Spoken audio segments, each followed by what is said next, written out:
Hi friends, welcome to మన ప్రజాకవి ఛానల్కి స్వాగతం. అండ్ ఈ వీడియోలో మనం ఒక తండ్రి తన కన్న కొడుకును అన్నంలో విషం పెట్టి ఎందుకు చంపాడు అన్న విషయాలు అయితే చూద్దాం. ఫ్రెండ్స్, ఒక ఊర్లో ఒక పేద కుటుంబంలో ఒక భార్యాభర్తకి చాలా రోజుల తర్వాత ఒక మగపిల్లవాడు పుట్టడం జరుగుతుంది. అయితే చాలా రోజుల తర్వాత మగపిల్లవాడు పుట్టడంతో ఆ పిల్లవాడిని చాలా అల్లారు ముద్దుగా చాలా సున్నితంగా పెంచడం జరుగుతుంది. ఎలా అంటే అతను ఆ పిల్లవాడు ఏం అడిగినా కూడా కొనివ్వడం, ఎక్కడికి కావాలంటే అక్కడికి తీసుకెళ్ళడం, ఏం కావాలంటే అది కొనివ్వడం, తినడానికి కానీ లేదంటే చూడడానికి కానీ అతను ఏది అడిగినా కూడా కాదనకుండా కొనిచ్చేవాళ్ళం అనమాట. ఎలా అంటే ఆ పిల్లవాడు ఒకసారి నాన్న నాకు స్కూల్కి వెళ్ళడానికి ఇబ్బంది అవుతుంది అంటే సైకిల్ కొనిస్తాడనమాట. ఇంకోసారి ఇంకా కొన్నేళ్లకు నాన్న నాకు కాలేజీకి వెళ్ళడానికి ఇబ్బంది అవుతుందంటే బైక్ కొనిస్తాడనమాట. అలా ఆ పిల్లవాడు కోరిన కోరికలన్నీ తీర్చడానికి ఈ యొక్క భార్యాభర్తలు ఇద్దరు కూడా వాళ్ళ రెక్కలు ముక్కలు చేసుకొని మరి చాలా కష్టపడి రూపాయి రూపాయి కూడబెట్టి మరి ఆ పిల్లవాడి కోరికలు తీర్చడం జరుగుతుంది. అలా ఆ పిల్లవాడు చదువుకొని పెద్దగా అయిపోయి డిగ్రీ కంప్లీట్ చేసి అతను ఒక స్థాయిలో అంటే ఒక చిన్న జాబ్లో సెటిల్ అవ్వడం జరుగుతుంది. అలా అబ్బాయికి జాబ్ రావడంతో ఈ యొక్క ఫ్యామిలీ అనేది తండ్రి తల్లి కొడుకు ముగ్గురు కూడా చాలా హ్యాపీగా ఉంటారన్నమాట. ఇలా హ్యాపీగా ఉన్న టైంలోనే ఆ యొక్క అబ్బాయికి అంటే వాళ్ళ కొడుక్కి పెళ్లి వయసు వచ్చేసిందని చెప్పేసి ఆ యొక్క ఇద్దరు భార్యాభర్తలు కూడా ఒక మంచి అమ్మాయిని చూసి అబ్బాయికి ఇచ్చి పెళ్లి చేయడం జరుగుతుంది. ఇలా అబ్బాయికి పెళ్ళైన తర్వాత ఆ నలుగురు కూడా చాలా సంతోషంగా వాళ్ళ యొక్క జీవితాన్ని కొనసాగిస్తూ ఉంటారనమాట. వాళ్ళ కొడుకు జాబ్కి వెళ్ళడం, వీళ్ళకు చేతనైన పని వీళ్ళు చేసుకుంటూ వెళ్తూ అలా నలుగురు కూడా ఆ యొక్క కుటుంబంలో చాలా సంతోషంగా వాళ్ళ జీవితాన్ని కొనసాగిస్తూ ఉంటారనమాట. ఇలా వాళ్ళ నలుగురు కూడా చాలా సంతోషంగా ఉన్న టైంలో వాళ్ళ కొడుకు కోడలు ఒక మగబిడ్డకు జన్మనివ్వడం జరుగుతుంది. సో ఆ ఇంట్లో ఒక మగపిల్లవాడు పుట్టడంతో వాళ్ళ సంతోషం ఇంకాస్త రెట్టింపు అవుతుంది. సో ఇలా ఆ మనవాడు కూడా పెరిగి పెద్దగా స్కూల్కి వెళ్ళే టైం వస్తుందన్నమాట. అలా ఆ పిల్లవాడు స్కూల్కి వెళ్తున్నప్పటి నుండి కాస్త ఇంటి ఖర్చులు పెరిగి ఆ ఉద్యోగం చేసే వ్యక్తికి కాస్త ఇంటి ఖర్చులు అనేవి కాస్త భారంగా మారడం జరుగుతుంది. ఎలా అంటే నీళ్ళ బిల్లు, కరెంటు బిల్లు, పాల బిల్లు, స్కూల్లో ఫీజులు, ఇంట్లోకి సరుకులు, పండక్కి ఇంట్లో వాళ్ళకి కొత్త బట్టలు, ఇలా ఉద్యోగం చేసే వ్యక్తి ఇంట్లో ఖర్చులని ఉద్యోగంలో ఒత్తిడిని రెండింటిని కూడా బ్యాలెన్స్ చేయలేకపోతాడు. ఎందుకంటే అతనికి వచ్చే ఆదాయం గాడిదల నిదానంగా వస్తుంటే ఖర్చులు అనేటివి గుర్రాల పరిగెడుతూ ఉంటాయన్నమాట. ఇలా ఆ వ్యక్తి వచ్చే ఆదాయాన్ని ఇంట్లో ఖర్చులను బ్యాలెన్స్ చేయలేక ఒత్తిడికి గురైపోయి ఒకరోజు దీనంగా ఆలోచించి ఏం చేయాలో అర్థం కాక ఆ వ్యక్తి ఆ యొక్క ప్రెషర్ని తీసుకోలేక ఒత్తిడికి మెల్లగా సిగరెట్ తాగడం, మందు తాగడం అనేటివి కొత్త కొత్త లేనిపోని అలవాటు చేసుకోవడం జరుగుతుంది. సో అలా అతడు తాగుడుకు బానిస అయిపోయి మైండ్ సరిగ్గా పనిచేయక ఇంట్లో ఉండేటువంటి ఖర్చులకు ఎలా చేయాలో అర్థం కాక తన చుట్టుపక్కల ఉన్నటువంటి కొలీగ్స్ దగ్గర బాగా అప్పులు చేయడం జరుగుతుంది. అలా ఆ వ్యక్తికి వచ్చే ఆదాయం పెరగకపోగా అతడు కొలీగ్స్ దగ్గర తీసుకున్నటువంటి అప్పులకు ఇంట్రెస్ట్ పెరిగి పెరిగి అప్పులు ఒక్కసారిగా కుప్పలై మీనికి ప్రెజర్గా రావడం వల్ల ఏం చేయాలో అర్థం కాక అతను ఇంకా ఇలా అయితే కాదు, త్వరగా ఆదాయం ఎక్కువగా వచ్చేటువంటి మార్గం చూడాలని చెప్పేసి ఏదైనా బిజినెస్ చేయాలని చెప్పి ఆలోచిస్తూ ఉంటాడనమాట.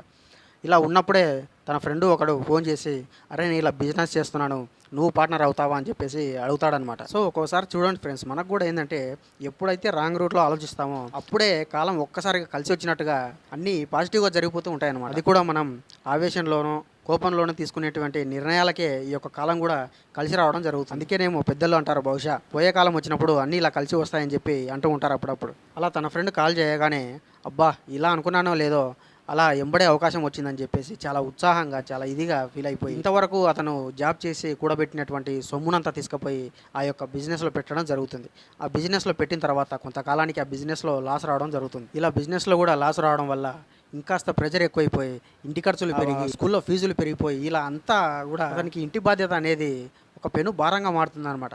అదే టైంలో ఇదివరకు అప్పులు ఇచ్చినటువంటి కొలీగ్స్ అప్పుల కోసం అప్పులు తిరిగి వసూలు చేసుకోవడానికి ఫోన్ చేస్తూ ఉంటే వాళ్ళ ప్రెజర్కి ఏం చేయాలో అర్థం కాక అతను ఆఫీస్కి వెళ్ళడం కూడా మానేస్తాడనమాట. అరే ఏమైందిరా కొంతకాలంగా ఆఫీస్కి వెళ్ళట్లేదని చెప్పి తన తండ్రి తల్లి భార్య ముగ్గురు అడిగేసరికి వాళ్ళ మీద ఒక్కసారిగా కోపంతో విరుచుకు పడతాడు. అతని తండ్రి కొడుకు ఏదో తప్పు చేస్తున్నాడని గ్రహించి అదేదో కనుక్కోవాలని చెప్పి కోడల్ని పిలిచి, అమ్మ వీడు మాకైతే చెప్పాడు, నీకైతేనే చెప్తాడని చెప్పేసి ఎలాగైనా సరే వాడి కోపానికి కారణం ఏదో కనుక్కోమని చెప్పి చెప్తాడనమాట. దానికి ఆ కోడలు సరే మామయ్య కనుక్కుంటా అని చెప్పి ఒకరోజు భర్తను కూల్గా మాట్లాడి సమస్య ఏందో కనుక్కొని ఆ సమస్యను వాళ్ళ మామయ్యతో చెప్పడం జరుగుతుంది. అలా కోడల చేత విషయం తెలుసుకున్నటువంటి ఆ యొక్క తల్లిదండ్రి ఇద్దరు కూడా కొడుకు ఇంట్లోకి రాగానే కూర్చోబెట్టుకొని అలా కాదు ఇలా రా అని చెప్పేసి అలా ఎందుకు చేశామని, అప్పు నిప్పు లాంటిది, అలా అప్పు చేయడం ఎప్పటికైనా ముప్పే.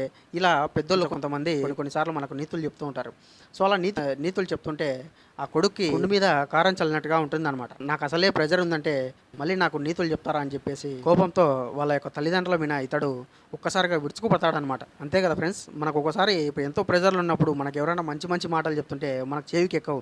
ఆ కాస్త మంచి కూడా మంట పెట్టినట్టుగా ఉంటుందన్నమాట. సో ఇక్కడ కూడా కొడుక్కి అదే జరిగి కోపంతో ఇంటి నుండి బయటికి వెళ్ళిపోతాడనమాట. ఇలా అబ్బాయి ఇంటి నుండి బయటికి వెళ్ళిపోగానే ఆఫీసులో తనకు అప్పు ఇచ్చినటువంటి కొంతమంది కొలీగ్స్ ఆ యొక్క అప్పును వసూలు చేసుకునే క్రమంలో అందరూ కూడా కూడగట్టుకొని వాళ్ళ ఇంటికి రావడం జరుగుతుంది.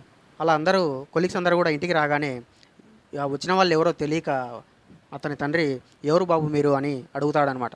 అంటే మీ అబ్బాయి లేడా ఇంట్లో, మీ అబ్బాయి మాకు డబ్బులు ఇవ్వాలి, మా దగ్గర అప్పు చేశాడని చెప్పేసి చెప్తాడనమాట. ఎంత ఇవ్వాలి మా అబ్బాయి అంటే ఇలా దాదాపుగా లక్షల్లో ఇవ్వాలని చెప్పేసి చెప్పగానే ఆ తండ్రి ఒక్కసారిగా కుప్పగూలిపోతాడనమాట. ఇక ఏం చేయాలో అర్థం కాక ఆ తల్లిదండ్రులు ఇద్దరు కూడా వాళ్ళకి కొలీగ్స్కి సర్ది చెప్పే ప్రయత్నం చేస్తూ ఉంటే ఇంతలో బయట నుండి కొడుకు ఇంటికి వస్తాడనమాట. ఇంటికి వచ్చి రాగానే అతన్ని చూసి అందరూ కొలీగ్స్ కూడా మా డబ్బులు ఇవి మాకు ఇప్పుడు అర్జెంటుగా ఉందని చెప్పేసి ఒత్తిడి తేవడంతో ఏం చేయాలో అర్థం కాక అతను సరే నాకు 2 days టైం ఇవ్వండి, మీ అప్పు ఎలాగైనా తీర్చేస్తానని చెప్పి అతడు ఆ కొలీగ్స్ని పంపించేయడం జరుగుతుంది. అలా కొలీగ్స్ వెళ్ళిపోగానే ఇన్ని లక్షల అప్పు ఎందుకు చేసినవరా అని చెప్పేసి తిట్టిపోస్తూ ఉంటే కొడుకు కోపంతో ఏం చేయాలో మీరే చెప్పండి, నా ఆదాయం గాడిదలు అవుతుంటే ఇంట్లో ఖర్చులు గుర్రాలు అవుతున్నాయని చెప్పేసి అంటాడనమాట. దానికి ఆ తండ్రి అబ్బో నాకే సామెతలు చెప్తున్నావా, మళ్ళీ అంత పెద్ద సామెత తెలిసినవాడి అదే గుర్రానికి కళ్ళే ఉంటుందని తెలియదా, ఆ కళ్యాణ్ని పట్టుకొని పరిగెత్తే గుర్రాన్ని కూడా స్లో చేయొచ్చు అన్న తెలివి ఏమైందని చెప్పేసి కొడుక్కి ఎదురు ప్రశ్న వేస్తారు తండ్రి. మనిషి ప్రశాంతంగా ఆలోచిస్తే నిదానంగా వెళ్ళే గాడిదని కూడా పరిగెత్తించవచ్చు, వేగంగా వెళ్ళే గుర్రాన్ని కూడా కళ్ళెంతో నిదానం చేయవచ్చు అని చెప్పి చెప్తాడనమాట. సర్లే అంతా వదిలే కానీ రేపు 2 రోజుల్లో వచ్చిన వాళ్ళకి అప్పు తీరుస్తానని మాట ఇచ్చావు కదా, ఎలా చేస్తావని చెప్పి తండ్రి కొడుకుని అడుగుతాడనమాట. అప్పుడు ఆ కొడుకు చేసేదేముంది, చేయడానికి నా దగ్గర ఏం లేదు, ఉన్న ఇల్లును అమ్మాల్సిందని చెప్పి చెప్తాడనమాట. ఆ మాట వినంగానే అతని తండ్రి ఒక్కసారిగా కుంగిపోయి సీరియస్ అయిపోయి ఏం మాట్లాడుతున్నావురా, నువ్వు చేసినటువంటి ఈ దిక్కుమాలిన పనికి నేను కష్టపడి కట్టించుకున్నటువంటి ఇంటిని అమ్ముతావా అని చెప్పి సీరియస్ అవుతాడనమాట. అలా సీరియస్ అయిపోయి నువ్వు నీ అప్పు ఎలా తెచ్చుకుంటావో నాకు సంబంధం లేదు, కానీ ఇంటిని అమ్మేస్తా అంటే మాత్రం నేను ససేమిరా ఒప్పుకోనని చెప్పి తేల్చి చెప్పేస్తాడనమాట. అలా చెప్పడంతో ఆ మరుసటి రోజు అతను ఇంకా ఒత్తిడికి గురైపోయి ఇంకా చేసేదేమీ లేక ఇంటి డాక్యుమెంట్స్ రెడీ చేయించుకొని వచ్చేసి అతను ఫుల్లుగా తాగొచ్చి ఆ యొక్క తల్లిదండ్రులతో కొట్లాడి తిట్టిపోసి చివరకు ఇద్దరిని కూడా కొట్టి మరీ ఒప్పించి మరీ ఆ తల్లిదండ్రితోని ఇంటి డాక్యుమెంట్స్పై సిగ్నేచర్ చేపించడం జరుగుతుంది.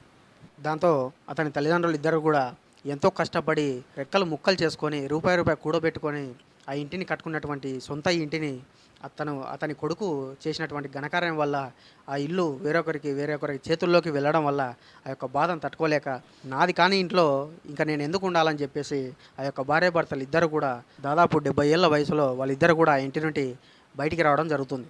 అలా ఇంటి నుండి బయటకు వచ్చేసినటువంటి ఆ ఇద్దరు తల్లిదండ్రులు కూడా బాధపడుతూ కొడుకు చేసినటువంటి దీనికి ఎంతో బాధపడుతూ ఇక కొడుకుని నమ్ముకుంటే లాభం లేదని చెప్పేసి వారికి వారుగా వాళ్ళకు చేతనైనటువంటి పని చేసుకుంటూ అలా వచ్చిన డబ్బుతో వాళ్ళకంటూ ఒక సొంత జీవిత బీమా ఉండాలని చెప్పేసి ఒక ఎల్ఐసినో లైఫ్ ఇన్సూరెన్స్ లాగానో ఏదో ఒకటి కట్టుకుంటూ ఉంటారనమాట.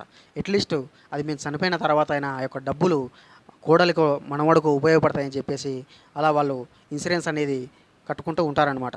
మరోవైపు వాళ్ళ కొడుకు ఇల్లు అమ్మగా వచ్చినటువంటి డబ్బులో సగం డబ్బు అప్పులు కట్టేసి మిగతా సగం డబ్బును ఆదాయం పెంచుకునే మార్గంలో వెళ్ళాలని చెప్పేసి ఒక తెలియని ఇండస్ట్రీలో ఇన్వెస్ట్ చేసి అక్కడ కూడా తను మోసపోయి డబ్బులు లాస్ కావడం జరుగుతుంది. అలా లాస్ కావడంతో ఇంకా అతని మీద ప్రెజర్ పెరిగి ఖర్చుల భారం పెరిగిపోయి ఆ యొక్క భార్య యొక్క నగలు కూడా బ్యాంకులో పెట్టి వాటితోని ఇల్లు గడపడం స్టార్ట్ చేస్తాడనమాట. అసలే ఇప్పుడు సొంతిల్లు కూడా లేక రెంటింట్లో ఉండడం వల్ల ఇప్పుడు ఉన్నటువంటి ఖర్చులకు చాలదన్నట్టుగా ఈ కాస్త ఇంటి రెంట్ కూడా ఇంకాస్త భారంగా మారుతుంది.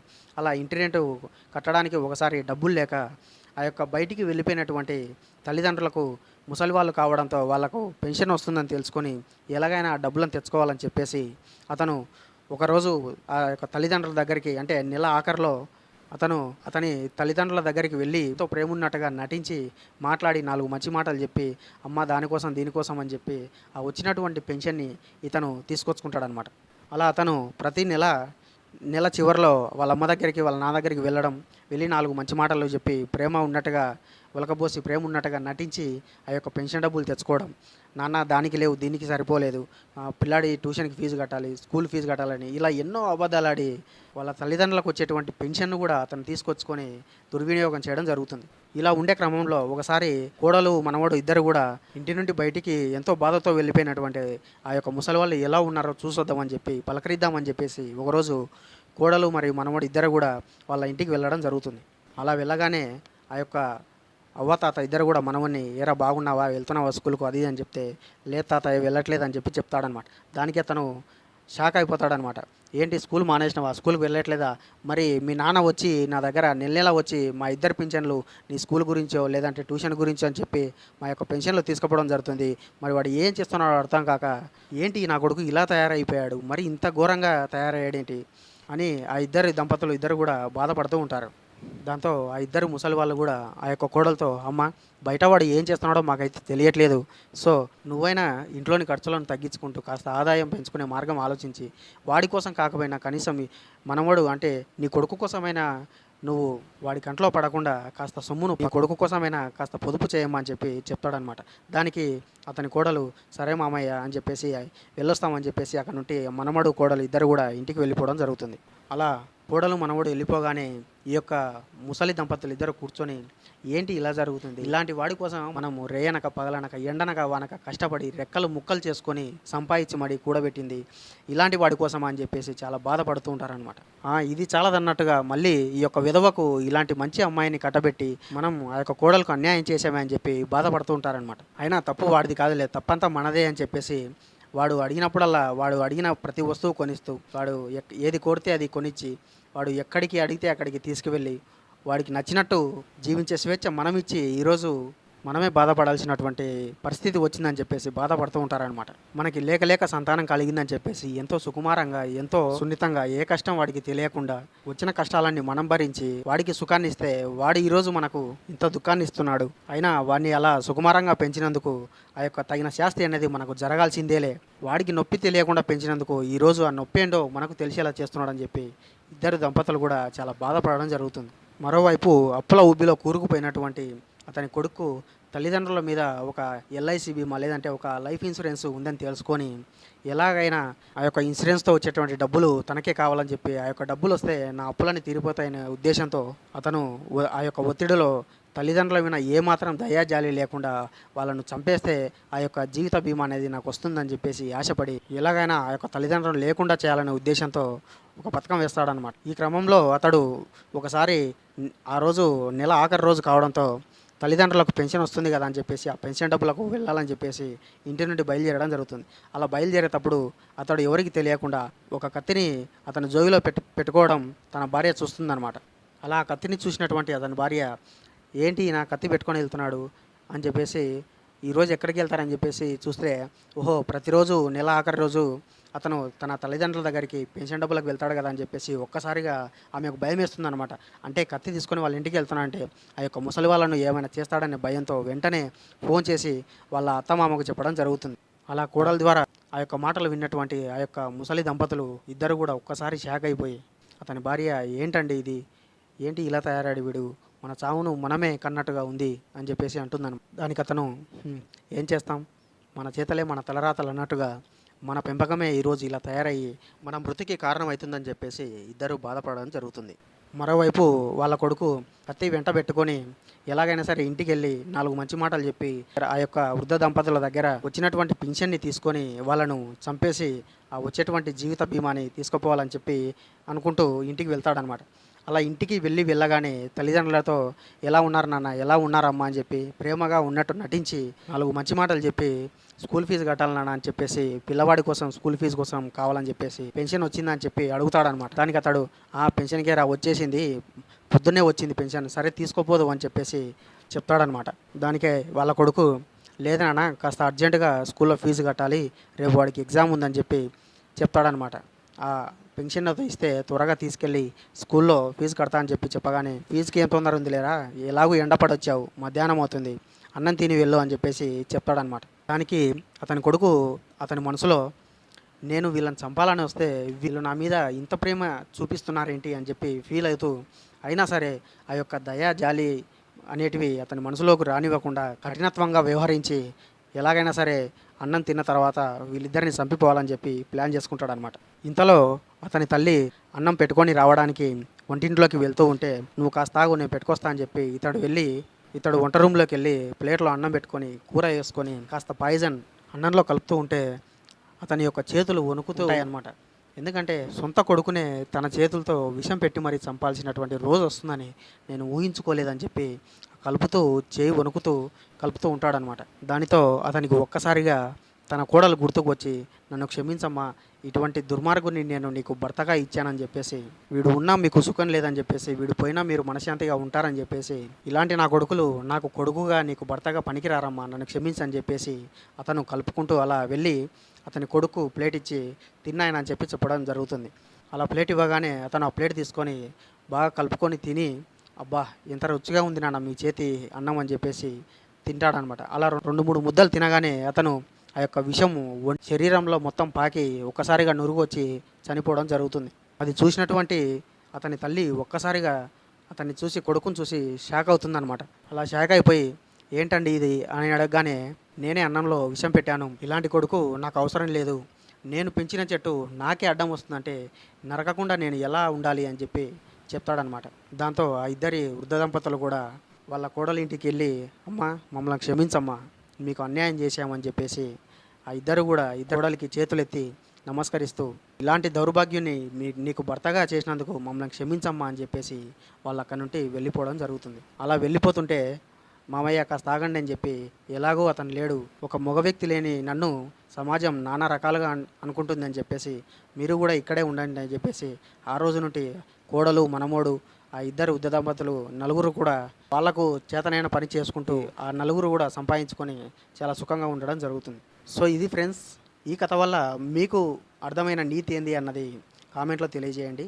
ఇక విషయానికి వస్తే, మన సమాజంలో చాలామంది కూడా లేనిపోని కోరికలకు వెళ్ళి లేనిపోని ఆశలకు వెళ్ళి ఖర్చు అనేటువంటి గుర్రానికి కళ్ళెం వేయలేక చాలామంది కూడా అడ్డదారిలో ఆదాయాన్ని సంపాదాలని చెప్పేసి ఇలా లేనిపోని భారాలు నెత్తికెత్తుకొని ఎంతో ప్రెజర్గా ఫీల్ అవుతూ, ఆ ప్రెజర్లో తల్లిదండ్రులను చిన్నప్పటి నుండి పెంచినటువంటి తల్లిదండ్రులను ఏమాత్రం దయా జాలి లేకుండా కొంతమంది తల్లిదండ్రులను తిట్టడం కొట్టడం చేస్తూ ఉంటారు.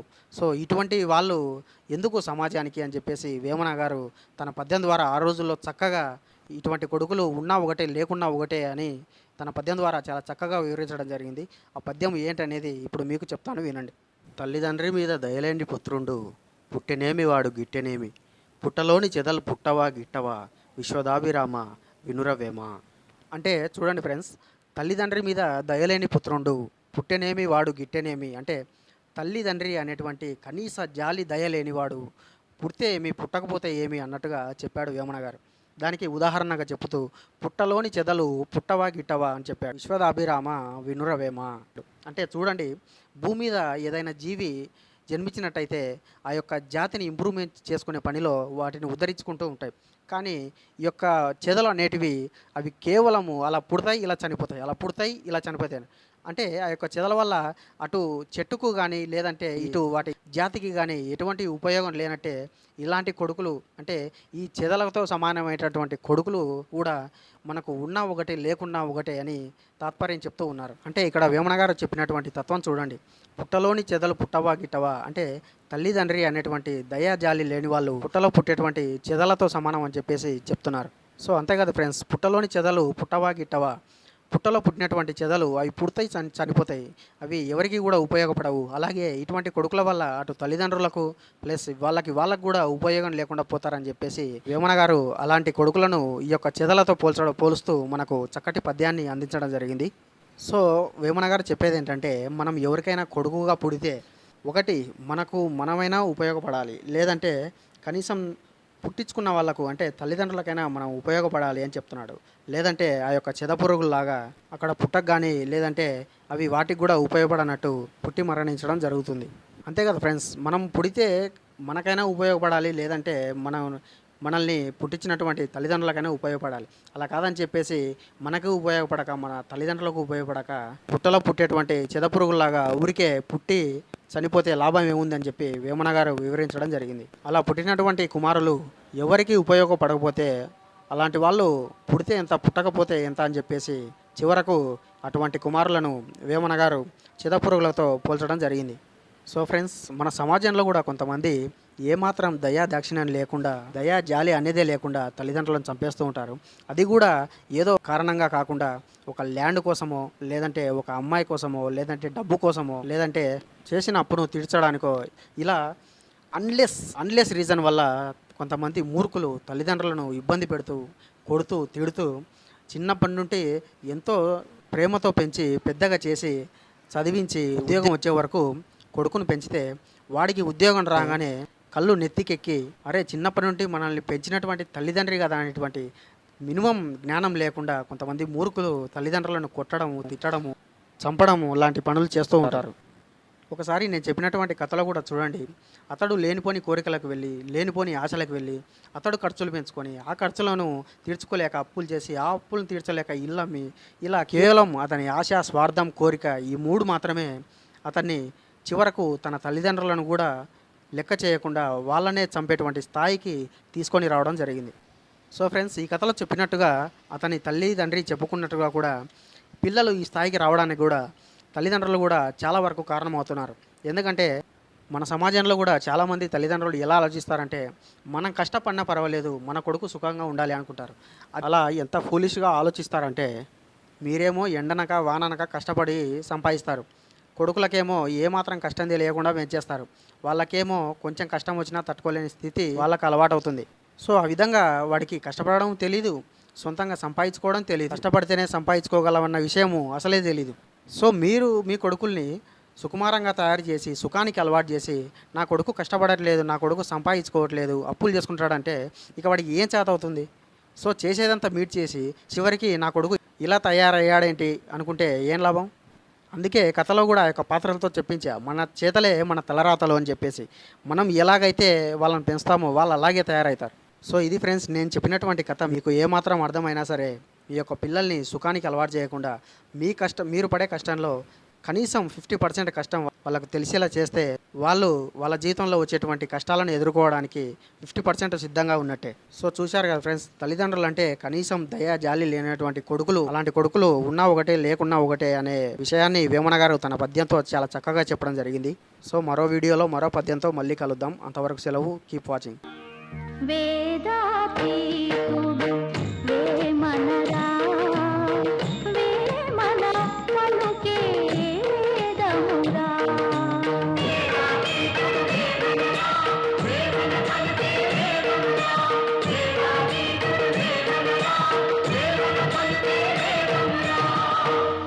ఫ్రెండ్స్, ఈ వీడియో మీకు నచ్చినట్లయితే లైక్ చేయండి, నచ్చకపోతే షేర్ చేయండి.